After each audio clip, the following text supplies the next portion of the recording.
mini explosions from the 12 cylinders that you can really hear. And frankly, it's frightening. Driving this car is just a quick walkthrough around the car. If you'll notice the overall design language, it's very sharp, very edgy. This is not like the Murcielago, if that's what you thought it would be. And there are lots of details that are not actually visible in photographs, which you can see if you are up close. Let me take you to one of them now. If you look at the exhaust very clearly, you will find that there are 4 exhaust tail ends, and this is something that's not actually visible when you look at it in the pictures. And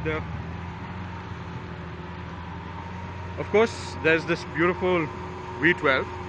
It's a 60-degree V12, 6.5 liters, produces about 693 horsepower at 8,250 RPM, and it's about 70 odd kgm of torque as well. It's a brilliantly packaged engine. You know, it's 60 degrees. There's enough space to put in the exhaust, and it's nice and tight. And yeah, I mean, it uses indirect injection and not direct injection, simply because they found that making it for Euro 6 purposes, indirect injection on this kind of application turned out to work better, and so indirect it is. Now, notice this spider wheel design, and yeah, it's really a highlight of the car. You can even opt for orange calipers, as you've seen on some of the cars today.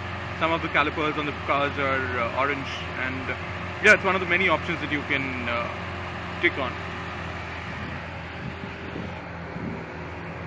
Notice the fuel cap. I mean, it's in line with the design language of the car. This particular line that you see here, that you see extending from the whole length of the car, is called the tornado line, and it kind of defines the character of the car.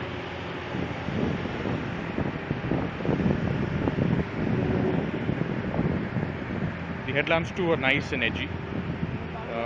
Pretty. They look pretty too.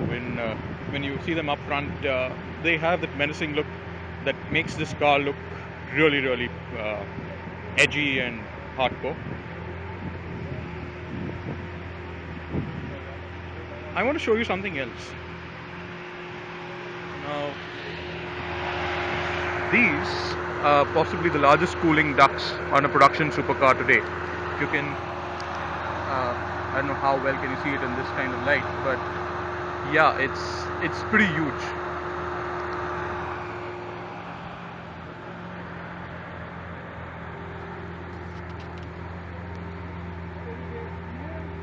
Of course, the trademarks are the doors. They're quite easy to live with, actually. I mean, it's not at all uncomfortable. It's not something that you would think is preposterous. It's pretty. It's all right.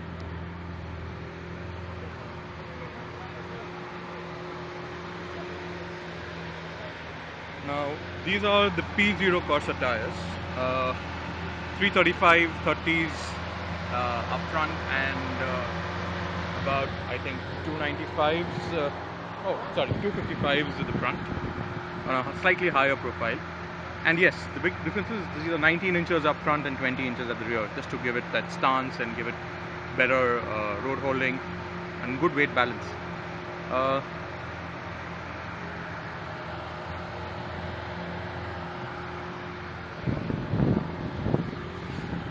You can see what day long worth of driving, hardcore driving, can do. You end up knocking cones, and this is just an example of what happens on a track day. You also tend to curb the wheels at times. Yeah, that's like a good example of what happens. So that's fine. As long as you're having fun driving this car, I mean, that's what it's all about. How's it to drive is something a lot of you would want to know, and just hold on for a moment and I'll tell you how it is exactly.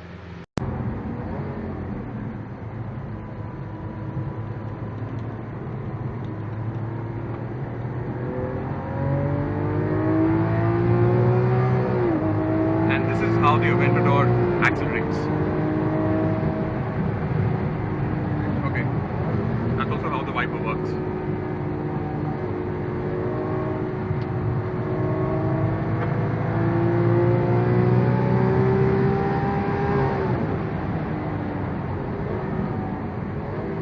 This is a one-handed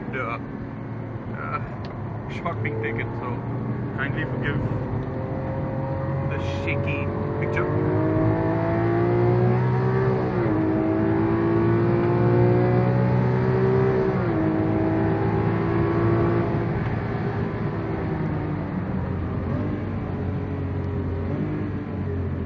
That is the base LP570-1 broadcast.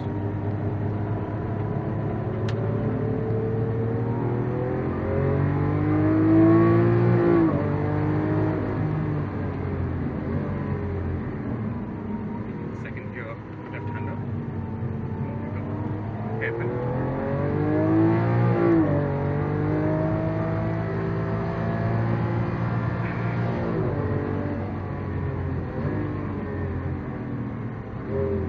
Second gear.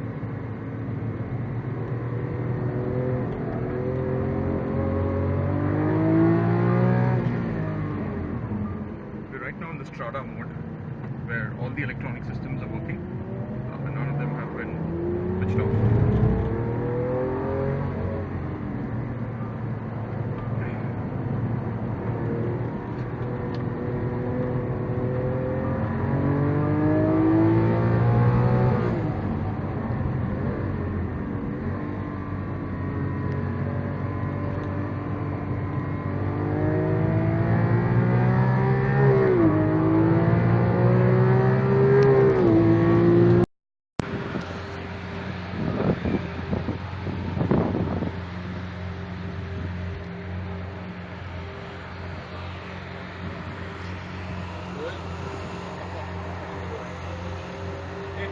Hut, hut.